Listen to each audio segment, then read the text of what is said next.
कहानी शुरू होती है साउथ कोरिया के एक शहर से, जहां हम किम नाम के एक व्यक्ति को देखते हैं। किम अपने बेटे इंजुन के साथ कहीं जा रहा था। वे एक ट्रक में सामान भरकर ले जा रहे थे। उनकी बातचीत से पता चलता है कि वे अपने शहर को छोड़कर किसी और शहर में शिफ्ट हो रहे हैं, क्योंकि उनके परिवार की आर्थिक स्थिति बिल्कुल भी अच्छी नहीं थी। किम लोगों से कर्ज और लोन लेकर इतना कर्ज में डूब चुका था कि अब शहर छोड़कर भागने के अलावा उसके पास कोई रास्ता नहीं था। उस कर्ज को चुकाने की उसकी कोई क्षमता भी नहीं थी। काफी दूर का सफर तय करने के बाद बाप बेटा नए शहर में पहुंचते हैं। फिर वे अपना सामान नए घर में रखने लगते हैं। यहाँ हमें पता चलता है कि इंजुन की माँ और एक बहन है, लेकिन वे इंजुन की दादी के साथ रहती हैं, क्योंकि उसकी माँ कई सालों से बीमार है और दादी ही उसकी देखभाल करती हैं, जबकि इंजुन अपने बाप के साथ रहकर पढ़ाई करता है। उसी दिन नए शहर में जब वे खाना खा रहे थे तो दोनों इस बारे में बातें कर रहे थे कि अब वे अपनी नई जिंदगी कैसे शुरू करेंगे और उसे कैसे संभालेंगे। शाम को इंजुन अपनी नई गली में घूम रहा था कि अचानक उसकी नजर एक मोटे लड़के पर पड़ी, जो बहुत अजीब बर्ताव कर रहा था और काफी देर तक उसे अजीब तरीके से देखता रहा।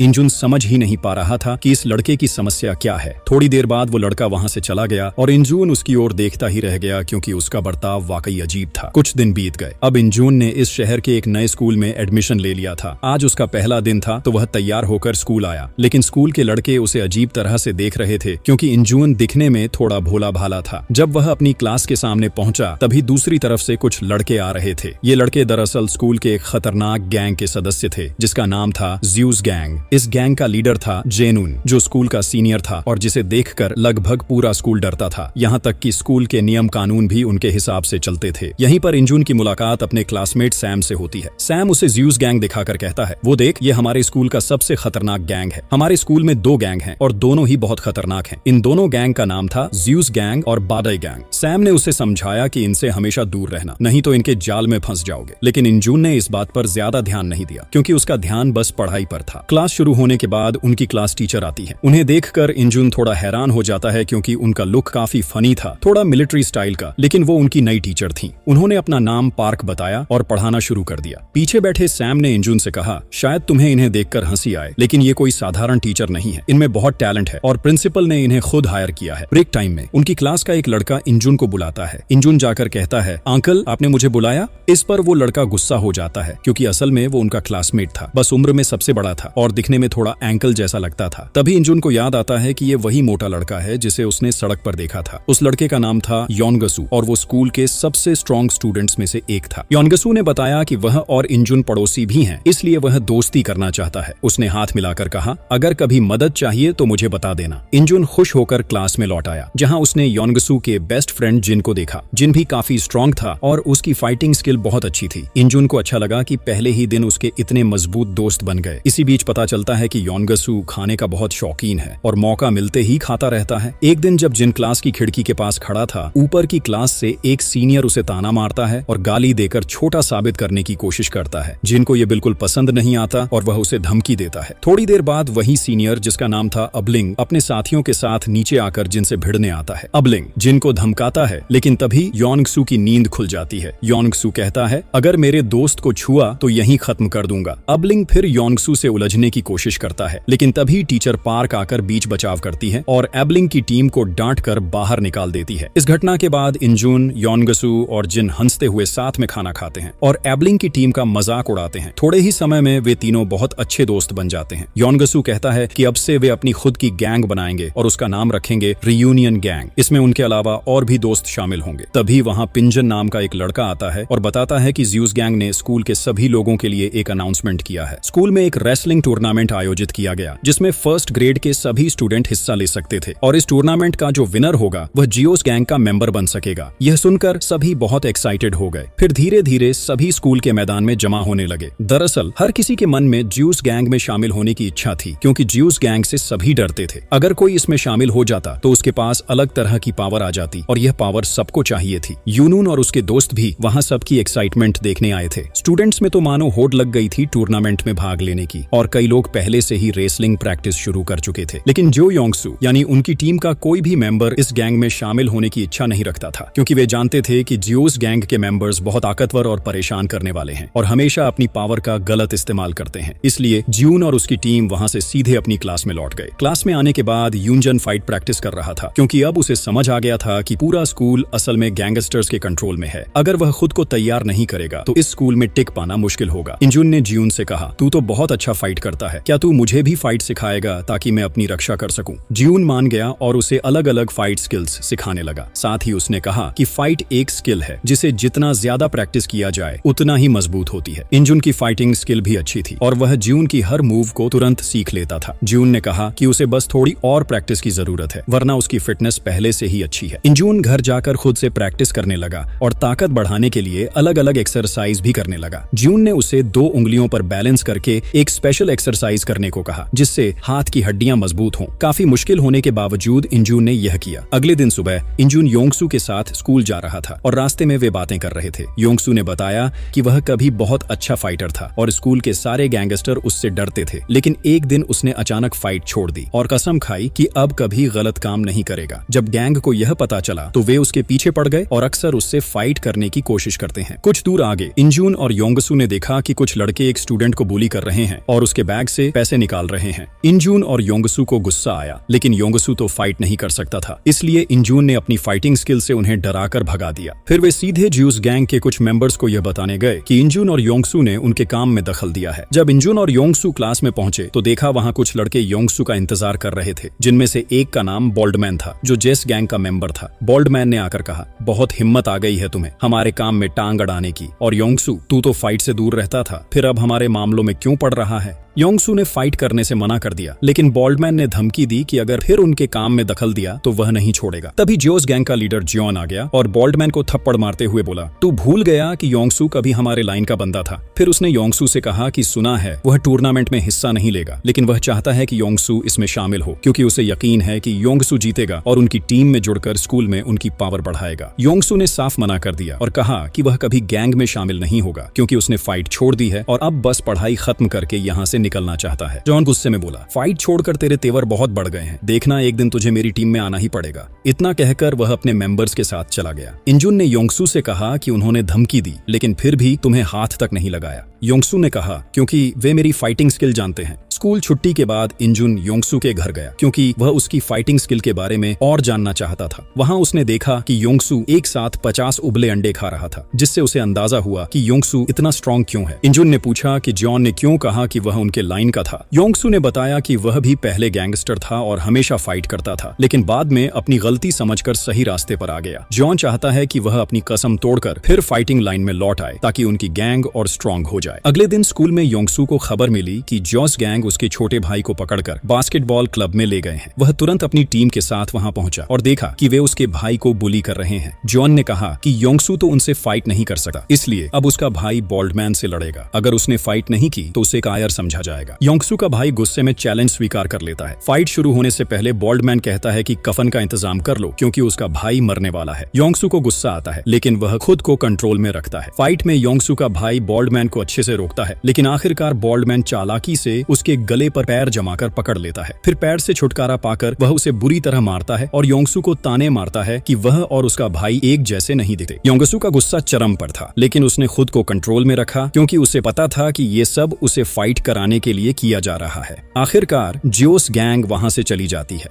अगले दिन एक लड़का अपने साथियों के साथ क्लास में आया और जियून को ढूंढने लगा। उसने जियून को ताने मारे कि वह कल बुलाने पर भी नहीं आया। जियून ने कहा कि उसके पास उनकी फालतू बातें सुनने का टाइम नहीं है। ये सुनकर वह लड़का गुस्से में गालियां देने लगा और मारने को बढ़ा। जियून भी मारने ही वाला था कि तभी योंगसू ने आकर रोक दिया और याद दिलाया कि टीचर ने पहले ही चेतावनी दी है कि स्कूल में झगड़ा हुआ तो निकाल दिया जाएगा। लेकिन दूसरी टीम तो फाइट करने आई थी और उन्होंने क्लास में हाथ में जो मिला उठा लिया। ये देखकर जियून और यूनजुन भी फाइट के लिए तैयार हो गए। योंगसू तो फाइट नहीं कर सकता था, इसलिए बस उन्हें अप्रिशिएट करता रहा और फिर दोनों टीमों के बीच एक जोरदार लड़ाई शुरू हो गई। और उसने सबको बताया कि वह स्कूल के कमजोर छात्रों के लिए एक ग्रुप खोलना चाहता है जहां उसका काम होगा कमजोरों को बुलियों से बचाना। इंजुन अपने दोस्तों के साथ इस बारे में बात कर रहा था, लेकिन उसी समय वहां बॉलमैन और उसके साथी आ गए। बॉलमैन ने इंजुन से कहा, क्या बात है, सुना है अब तू खुद को हीरो समझता है, लेकिन खुद को सबके सामने हीरो साबित करने की कोशिश में जीरो मत बन जाना। हमारे स्कूल का असली हीरो हमारा बॉस जेनून है और अगर तू उससे भिड़ा तो तू बचेगा नहीं। उसी समय जियो ने इंजुन को चेतावनी दी कि स्कूल में अब से वह किसी भी तरह की ताकत दिखाने की कोशिश न करे, वरना उसका नुकसान हो सकता लगता है। जेनून इंजुन को कई तरह की बेकार बातें सुनाता रहा। इंजुन गुस्से में आग बबूला हो गया और उसे मारने ही वाला था, लेकिन उसके दोस्त उसे रोक ले गए। जेनून अजीब तरह से हंस रहा था, जैसे उसके दिमाग में कोई प्लान हो। फिर जब इंजुन और उसके दोस्त रोज की तरह छत पर बातें कर रहे थे, उस समय इंसु को आज की घटना की जानकारी मिली। जेनून ने इंजुन को धमकी दी थी, क्योंकि जब जेनून मैदान में था तब इंसु क्लासरूम में सो रहा था। सब कुछ सुनकर इंसु ने इंजुन से कहा कि इसे यहीं रोक देना चाहिए। दूसरों के झमेले को अपने सिर पर लेने की जरूरत नहीं है। स्कूल में हम पढ़ाई करने आए हैं, अगर हमेशा गैंग और मारपीट में फंसेंगे तो भविष्य में क्या करेंगे? इसलिए जो हो रहा है होने दो। इंजुन और बाकी सब अपने भविष्य पर ध्यान दें। लेकिन यह सुनकर इंजुन बहुत गुस्से में आ गया। उसने इंसु से कहा, तूने कहा था कि तू अच्छा फाइटर है, क्या तू अन्याय देखकर भी चुप रहेगा? अगर चुप रहा तो तू स्वार्थी है। इंसु भी गुस्से में आगबूला हो गया और इंजुन को मारने ही वाला था, लेकिन उनके दोस्त दोनों को रोक ले गए। इंजुन उस दिन बेहद नाराज था, इसलिए वह एक गेमिंग प्लेस गया और पूरी मर्जी से बॉक्सिंग करने लगा। उसने इतनी जोर से मुक्के मारे कि उसके हाथ कट गए और खून निकलने लगा। अगले दिन लंच टाइम में इंजुन क्लासरूम में सो रहा था, तभी उसका एक दोस्त दौड़ता हुआ आया और जल्दी से उठने को कहा। उसने बताया कि उसके पिता का एक्सीडेंट हुआ है। इंजुन बिना समय गंवाए हॉस्पिटल भागा। वहां उसने देखा कि उसके पिता की हालत बहुत खराब है। इससे वह बहुत दुखी हुआ। उसने कुछ दिनों के लिए स्कूल जाना बंद कर दिया और अपने पिता की फैक्ट्री में काम करने लगा ताकि उनके इलाज का खर्च चला सके। इंजुन का काम था फ्रूट पिकअप करना। काम कठिन था और कई बार वह गिरता रहा, फिर भी उसने काम पूरा किया। पहली बार उसने महसूस किया कि उसके पिता का काम कितना कठिन है और वे अपने परिवार के लिए कितनी मेहनत करते हैं। काम खत्म करने के बाद इंजुन सीधे अपने पिता के पास गया और उनके पास बैठकर माफी मांगी। उसने मन ही मन तय किया कि वह अपने परिवार के लिए कुछ करेगा। फिर जब इंजुन काम कर रहा था, उसने देखा कि उसके दोस्त उसके पास आ रहे हैं। स्कूल में नहीं आने की वजह से उनके पास इंजुन की जानकारी थी। वे सब उसके मदद के लिए आए। इंजुन को एहसास हुआ कि सच्ची दोस्ती कितनी खूबसूरत होती है। दोस्तों की मदद से उसका काम जल्दी खत्म हो गया और वे सब मिलकर आनंद मनाने लगे। अगले दिन से हर रोज स्कूल खत्म होने के बाद उसके दोस्त उसके काम में मदद करने आते। इस तरह उनका समय बहुत अच्छे से गुजर रहा था। इंजुन अपने दोस्तों के लिए अपने सारे दुख भूल गया। फिर एक दिन जब वे क्लासरूम के बाहर बात कर रहे थे, उसी समय बॉलमैन और उसके लोग वहां आ गए। इंजुन और उसके दोस्त वहां से जाने ही वाले थे, लेकिन गलती से इंजुन के हाथ से बॉलमैन पर चाय गिर गई। इससे बॉलमैन को फाइट का एक और मौका मिल गया। उसने इंजुन को स्कूल के मैदान में फाइट के लिए चैलेंज किया। सब वहां मैदान में इकट्ठा हुए। जोस गैंग का लीडर जियो भी वहां था। बॉलमैन खुद को स्ट्रॉन्ग दिखा रहा था, लेकिन असल में वह इंजुन से डर रहा था। इसलिए उसने लीडर जियो को कहा कि वह इंजुन से फाइट करे। इंसु ने दूर से देखा। इंसु खुद फाइट में नहीं पड़ना चाहता था, लेकिन अन्याय स्वीकार करना भी असंभव था। अगर स्कूल में लगातार फाइट होती रही तो छात्रों का भविष्य बर्बाद हो जाएगा और दोस्तों को भी खतरा होगा। इंसु ने बड़ा निर्णय लिया कि वह आखिरी बार फाइट करेगा। उसने जियोन के पास जाकर कहा कि अगर उसे फाइट करनी है तो हमारी गैंग के साथ फाइनल फाइट करे। अगर इसमें हार गए तो ज्यूस गैंग को हमेशा के लिए खत्म करना होगा। जेनून ने यह चैलेंज स्वीकार कर लिया। दोनों ने फाइट का समय और जगह तय किया और दोनों टीम्स तैयारी करने लगी। क्लासरूम में इंजुन और उसके दोस्त बहुत चिंतित थे। ज्यूस गैंग के सदस्य बहुत ज्यादा थे और वे केवल 5 थे। क्या वे सच में उन्हें हरा पाएंगे? बाकी लोग परेशान थे, लेकिन इंसु को कोई चिंता नहीं थी। उसने अपने पुराने गैंगस्टर दोस्तों को भी टीम में बुलाया। थोड़े ही समय में इंसु ने अपनी टीम को बड़ा बना लिया। फाइट का दिन आया। दोनों गैंग्स फाइट के लिए जगह पर पहुंचे। इंसु और उसकी टीम ने देखा कि जेनून ने चालाकी की थी। स्कूल की दूसरी गैंग को भी उसने जोड़ लिया था। अब उनकी टीम के सदस्य बढ़ गए थे। इंसु और उसकी टीम को डर नहीं लगा, क्योंकि वे जानते थे कि मिलकर फाइट करके ही जीत सकते हैं। ये सिर्फ लड़ाई नहीं थी, बल्कि सही और गलत की जंग थी। फाइट शुरू हुई और सभी अपनी पूरी ताकत लगाकर लड़ रहे थे। इंसु बहुत अच्छे फाइटर साबित हुए और अकेले कई लोगों को हरा रहे थे। इंजुन भी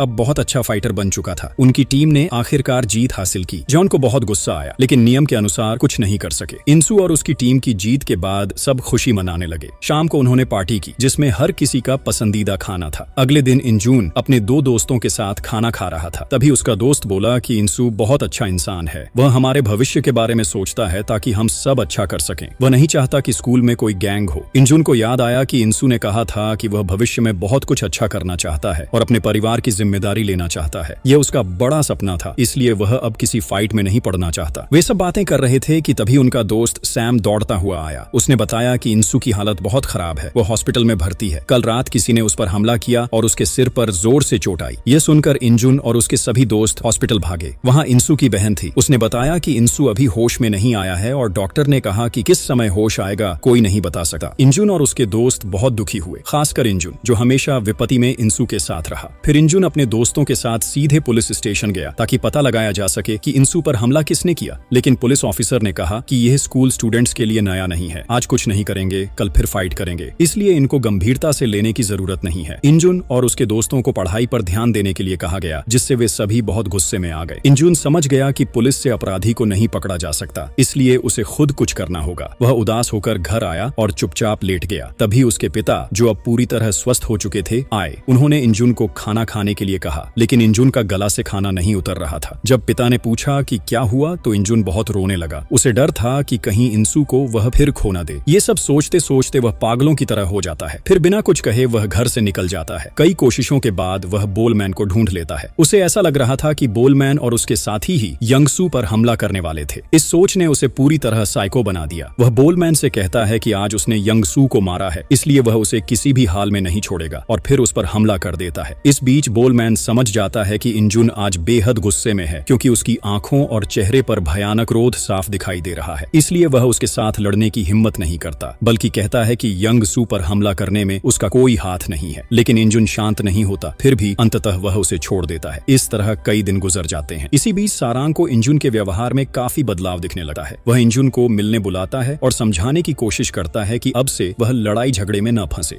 यंगसू पर हमला करने वालों को ढूंढने की जरूरत भी नहीं है, क्योंकि इससे वह खुद खतरे में पड़ जाएगा। लेकिन ये सुनकर इंजुन क्रोधित हो जाता है और सारांग से कहता है कि यंगसू पर हमला करने वालों को वह जरूर ढूंढेगा और बदला लेगा। अगर सारांग उसके साथ नहीं रहना चाहता तो वह जा सकता है। ये कहकर इंजुन वहां से चला जाता है और सारांग के पास कुछ कहने को नहीं बचता। सारांग समझ जाता है कि इंजुन काफी दबाव में है। कुछ दिन बाद देखा जाता है कि इंजुन जियून को ढूंढ लेता है, जिसे स्कूल से निकाल दिया गया था। इंजुन जियून को ढूंढता है क्योंकि उसने कुछ पता किया था। पता चला कि एक बार ज्यूस गैंग के लीडर ने जियून को ऑफर दिया था, अगर जीन यंगसू को मार सके तो वह उसे काफी पैसे देगा, जिससे वह अपनी गर्लफ्रेंड का ऑपरेशन करा सके। जीन उस समय इस प्रस्ताव को मान गया था और उसने यंगसू से सच में लड़ाई की थी, लेकिन यंगसू को हराना संभव नहीं हुआ। यंगसू जीत जाता है। इसलिए इंजुन सोचता है कि जीन शायद पैसे के लिए यंगसू पर हमला किया होगा। वहीं जेनुन और उसके लोग भी वहां थे। वे जोर जोर से चिल्लाते हुए कहते हैं कि जीन ने पैसे के लिए यंगसू पर हमला किया। जीन कहता है कि उसने ऐसा नहीं किया, लेकिन इंजुन उसकी बात सुनना ही नहीं चाहता। इसके चलते दोनों के बीच वहां लड़ाई शुरू हो जाती है। वहीं जियोन और उसके टीम मेंबर खड़े थे और वे इंजुन और जीन की लड़ाई देख रहे थे। यहाँ देखा जाता है कि इंजुन और जियोन दोनों ही बहुत अच्छे फाइटर हैं, लेकिन जीन ने कभी इंजुन को लड़ाई सिखाई थी। अब इंजुन इतनी ताकतवर हो गया था कि जीन उसके हाथ से मारा खाने के बाद गिर पड़ता है। इस मौके का फायदा उठाकर जियोन और उसकी टीम मिलकर जीन पर हमला कर देती है, लेकिन इसी समय इंजुन जोर से चिल्लाता है, जिससे उनकी पूरी गैंग मौके पर आ जाती है। यंगसू भी वहां होता है, जो अब पूरी तरह स्वस्थ हो चुका है। थोड़ी ही देर में जियोन भी वहां खड़ा हो जाता है और इंजुन की टीम में शामिल हो जाता है। बोलमैन और उसके साथी भी अब ज्यूस गैंग छोड़कर रियूनियन गैंग में आ जाते हैं, जो इंजुन की टीम थी। असल में जियोन और उसके दोस्तों को सबक सिखाने के लिए इंजुन और उसके दोस्त यह पूरी योजना बनाते हैं। इंजुन जानबूझकर जियोन से लड़ता है ताकि जियोन और उसकी टीम को गैंग बढ़ाने का मौका न मिले और वे सब मिलकर उन्हें हराकर सबक सिखा सके। इस बीच जेनुन महसूस करता है कि स्कूल में इंजुन के आने के बाद सब कुछ बदल गया है। अब उसकी जगह कोई और लेना चाहता है, इसलिए वह सबके सामने वचन देता है कि अगर इंजुन उसे फाइट में हरा देता है तो वह सच में अपनी गैंग छोड़ देगा। इंजुन भी उसके सामने लड़ाई के लिए आता है। हालांकि उनकी लड़ाई ज्यादा लंबी नहीं रहती, क्योंकि इंजुन पहले ही आक्रमण में जीन का हाथ तोड़ देता है। जीन और उसकी टीम अब मुकाबले में नहीं टिक पाती और हार मानती है। इस तरह रियूनियन गैंग फिर जीत जाता है और ज्यूस गैंग का लीडर जेनुन लज्जा के कारण स्कूल में वापस नहीं आता। स्कूल अब गैंग मुक्त हो जाता है। इंजुन और उसकी पूरी टीम अब साथ में मस्ती और आनंद ले रही थी। यंगसू सबको समझाता है कि अब से कोई लड़ाई नहीं होगी, इसके बजाय हर कोई अपने भविष्य पर ध्यान देगा। लेकिन अगर कभी किसी दोस्त को खतरा हो तो सभी को उसकी मदद के लिए आगे आना चाहिए, क्योंकि यही सच्चा दोस्त होने का मतलब है। और इस तरह कहानी का बहुत सुंदर और सुखद अंत होता है।